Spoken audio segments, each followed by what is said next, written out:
Halo, perkenalkan saya Fatma Andriani Yusuf dengan NIM akhiran 201. Di sini saya akan menjelaskan salah seorang tokoh pemimpin yang sangat kuat, berkuasa, namun pada akhirnya dijatuhkan oleh orang-orang terdekatnya sendiri. Siapa? Ya, Julius Caesar. Dia adalah seorang jenderal sekaligus pemimpin politik kuno dari Romawi yang sangat berpengaruh dalam sejarah dunia. Dia terkenal karena berhasil memperluas wilayah Romawi dan juga mengubah sistem pemerintahan menjadi lebih terpusat.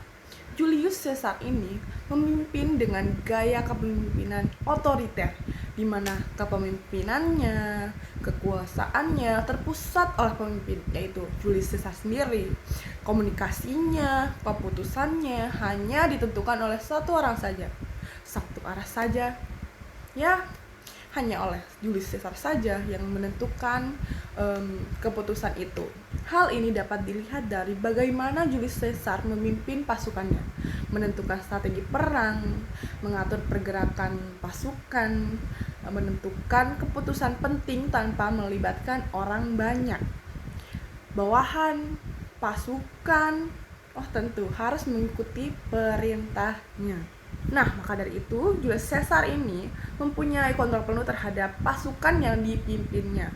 Dalam gaya kepemimpinannya yang otoriter ini menjadi kekuatan, terutama dalam peperangan, di mana keputusan cepat sangat efektif karena tidak berdiskusi dengan orang banyak dan diskusi panjang. Jadi lebih efektif untuk peperangan karena butuh keputusan yang cepat dan juga tepat. Pada kepemimpinannya ini, Julius Caesar tidak hanya fokus pada kemenangannya saja, namun Julius Caesar juga berfokus pada perubahan besar yang ia lakukan. Contohnya, dia melakukan reformasi besar-besaran untuk memperbaiki sistem pemerintahan Romawi kuno pada saat itu. Julius Caesar juga mempunyai kelemahan, di mana saat kepemimpinannya dia bergantung kepada kekuatan pasukannya dan juga strategi perang. Jadi itu semua digunakan untuk mencapai tujuannya. Jadi jika strategi perangnya lemah, kekuatan pasukannya lemah, itu bisa mempengaruhi Julius Caesar tetapi pada kenyataannya Julius Caesar meraih kemenangannya. Jadi kelemahan tersebut itu tidak terlalu berpengaruh ya, karena mungkin pada kepemimpinannya sangat hebat. Jadi sehingga strategi perangnya berhasil, kekuatan pasukannya juga kuat dan juga pokoknya hebat gitu. Makanya dia tidak runtuh dalam hal tersebut. Nah, menariknya saat di Roma, saat kepemimpinannya, Julius Caesar ini mengalami love-hate relationship, di mana dalam hal militer dia sangat hebat hingga ya selalu meraih kemenangan. Namun dalam kepemimpinannya dia sangat mulai arogan,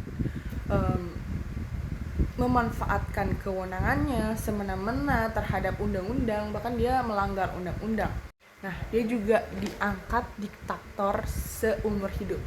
Jadi masyarakat di sana mulai lebih membenci lagi si Julius Caesar ini, sampai masyarakat Roma di sana itu merencanakan untuk membunuh Julius Caesar.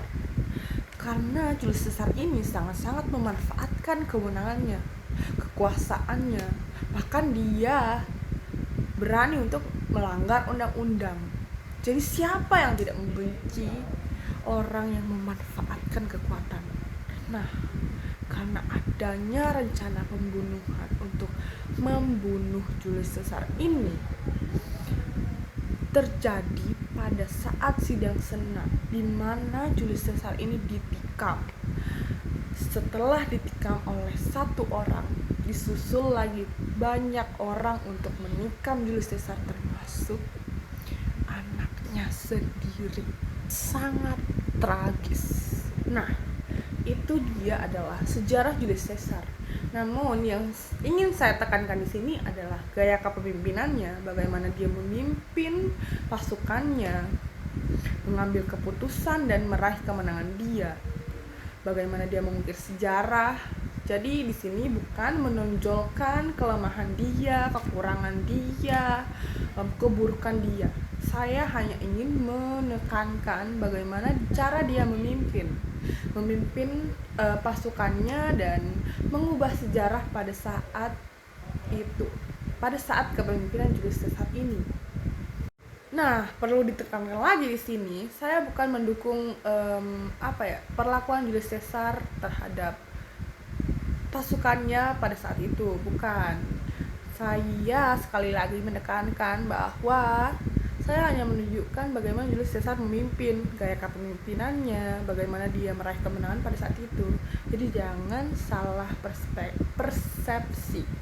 Nah, alasan saya memilih Julius Caesar adalah dia berpengaruh dalam sejarah dunia dan juga kepemimpinannya ini berdampak dari zamannya hingga saat ini dalam hal politik dan juga sistem kepemimpinan.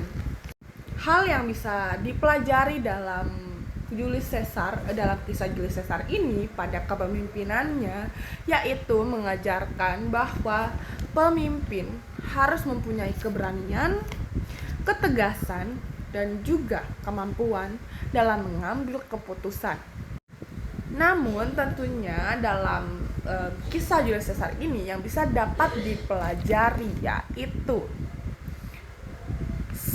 menjadi seorang pemimpin jangan terlalu berpusat, jangan terlalu mementingkan dirinya sendiri, memanfaatkan kekuatan. Jadi jangan hal itu terlalu berisiko untuk dibenci masyarakat atau dibenci bawahanmu karena merasa bahwa dimanfaatkan saja untuk kepentingan seorang pemimpin.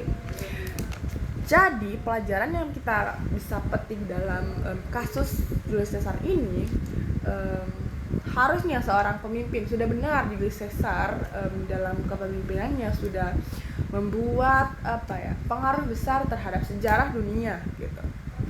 Namun harus ditekankan bahwa setegas-tegasnya pemimpin, sehebat-hebatnya pemimpin juga harus memedulikan masyarakat juga, mempedulikan bawahannya. Jadi harus peduli lah, jangan hanya mementingkan diri sendiri. Itu saja yang dapat saya sampaikan. Terima kasih. Assalamualaikum warahmatullahi wabarakatuh.